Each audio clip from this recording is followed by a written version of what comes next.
Good morning students. आज आपण pros सेक्शनमधला पहिला धडा बघतोय. लेखक आहेत R.K. नारायण आणि धड्याचं नाव आहे ॲन ॲस्ट्रॉलॉजर्स डे. प्रश्नांची उत्तर आपण नंतर पाहणार आहोत, पण हा धडा आणि त्या धड्यातले सगळे प्रसंग हे जे आहेत ते आपल्याला व्यवस्थितरित्या समजणं गरजेचं आहे आणि त्या दृष्टिकोनातूनच मी हा लेक्चरचा भाग सुरू केलेला आहे. सगळ्यात प्रथम आपण R.K. नारायण या अतिशय मान्यवर लेखकाची माहिती घेतो आहे. R.K. Narayan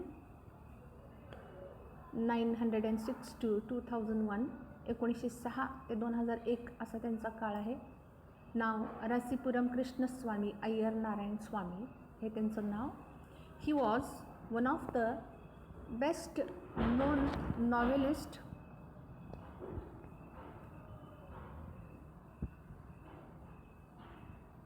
among Indian English writers. भारतीय इंग्रजी साहित्यातील एक अतिशय मानाचं नाव. He is author of 14 novels, 14 novels लिहिलेल्या आहेत. 5 व्हॉल्यूम्स ऑफ शॉर्ट स्टोरीज, 5 कथासंग्रह, and a number of travelogues, प्रवास वर्णन. Has a collection of non fiction to his credit. त्यांच्या नावावरती काही अतिशय सुंदर अशा प्रकारचे इतर साहित्य देखील आहे. He also wrote his memoir, My Days, 1975. Narayan created imaginary town of Malgudi, where the realistic characters in a typically Indian setting lived amid unpredictable events.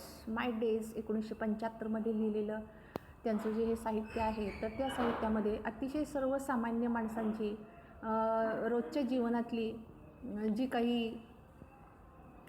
काही अनप्रेडिक्टेबल अचानक येणारी ज्या काही समस्या आहेत, तर त्या समस्या ज्या आहेत तर त्या त्यांनी मांडलेल्या आहेत.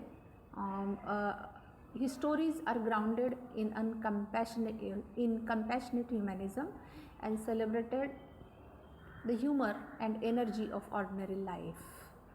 मानवतावाद, त्यानंतर विनोद, नर्म विनोद आणि सर्वसामान्य जीवन हे त्यांच्या या साहित्याचा गाभा आहे. His stories are characterised by a simple style and subtle humour. त्यांच्या साहित्याचं वैशिष्ट्य जर बघायला गेलं तर आपल्याला लक्षात येईल की अतिशय साध्या सोप्या शैलीमध्ये त्यांनी आणि नर्म विनोद हा त्यांच्या लेखनाचा एक खास वैशिष्ट्य आपल्याला म्हणता येईल. Narayan was introduced to American readers in 1952 by the Michigan State University Press. These include Swami and Friends, The Bachelor of Arts, The Dark Room, An Astrologer's Day, and Other Stories, Mr. Sampath, The Financial Expert, Waiting for the Mahatma, The Guide, and many other works. 1952 मध्ये Michigan State university प्रेसनं त्यांचं हे सारं साहित्य जे आहे तर त्याची दखल घेऊन त्यांचं सारं साहित्य इंग्रजी साहित्यामध्ये त्यांना सामावून घेतलेलं दिसतं आहे. तर त्या स्वामी अँड फ्रेंड्स आहे, बॅचलर ऑफ आर्ट्स आहे, डार्क रूम आहे, अँड ॲस्ट्रॉलॉजर्स डे आहे. अशा प्रकारच्या काही त्यांच्या साहित्य लेखन जे आहे तर ते इंग्रजी साहित्यामध्ये मर्ज झालेलं आपल्याला दिसतं. त्यापैकी त्यांची द गाईड ही जास्त गाजलेली अशा प्रकारची ही जी आहे तर ती कादंबरी आपल्याला म्हणता येईल. His novel the guide one him the साहित्य अकॅडमी अवॉर्ड इन 1961. 1961 साली त्यांच्या या गाईड कादंबरीला साहित्य अकादमीचा पुरस्कार मिळालेला आहे. अतिशय भारतीय साहित्यातला एक अतिशय ज्याला आपण माइलस्टोन म्हणू अशा प्रकारची ही कादंबरी. His writing is distinguished by humour and unoffending irony and a unique Indianness and a simplicity which is utterly charming and authentic. साहित्यामध्ये त्यांनी जी भारतीय इंडियननेस, भारतीयत्व ज्याला आपण म्हणतो, साधेपणा ज्याला म्हणतो, ह्युमर आहे त्यांच्या या साहित्यामध्ये, आयरनी, उपहास हा आहे, नाही असं नाही आहे. आणि त्याच्यामध्ये अतिशय सुंदर रीतीनं त्यांनी, खूप छान रीतीनं त्यांनी या सगळ्या गोष्टींचा ब्लेंड, मिश्रण करून आपलं साहित्य निर्माण केलेलं दिसतं. Narayan typically portrays the peculiarities of human relationships and the ironies of Indian daily life. भारतीय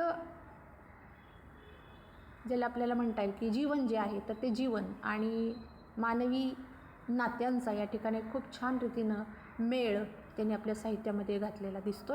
his style is graceful and marked by a genial humour, elegance and simplicity. पुन्हा पुन्हा तेच सांगितलेलं आहे की अतिशय ग्रेसफुल अशा प्रकारचं त्यांचं साहित्य आहे, ज्याच्यामध्ये ह्युमर आहे, अतिशय एलेगन्स आहे आणि सिम्प्लिसिटी पण आहे.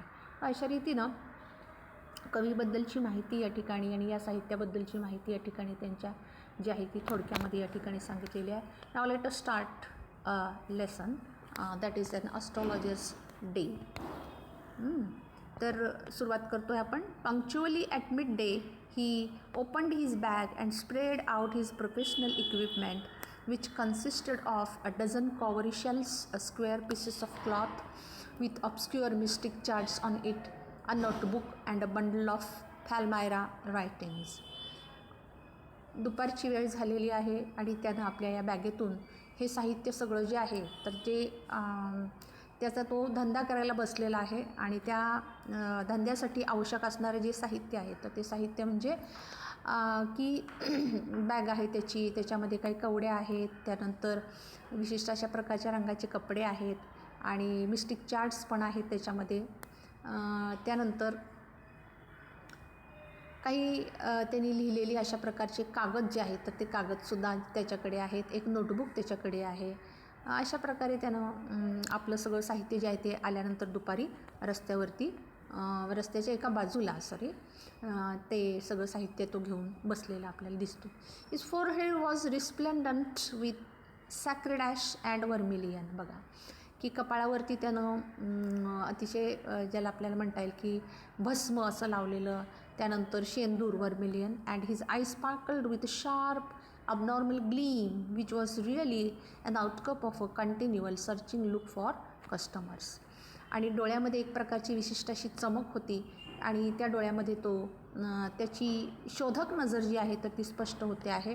आपल्याला आपले कस्टमर्स कधी भेटतील याची तो या ठिकाणी वाट बघतो आहे. But which his simple clients took to be a prophetic light and felt comforted.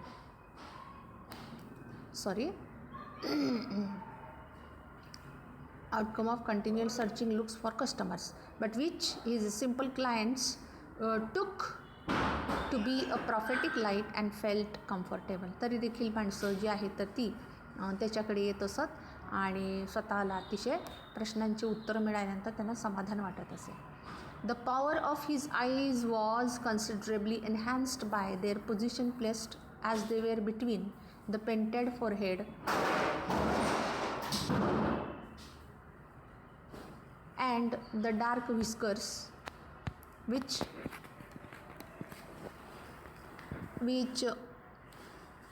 streamed down his cheeks. Even a half-wit's eyes would sparkle in such a setting. So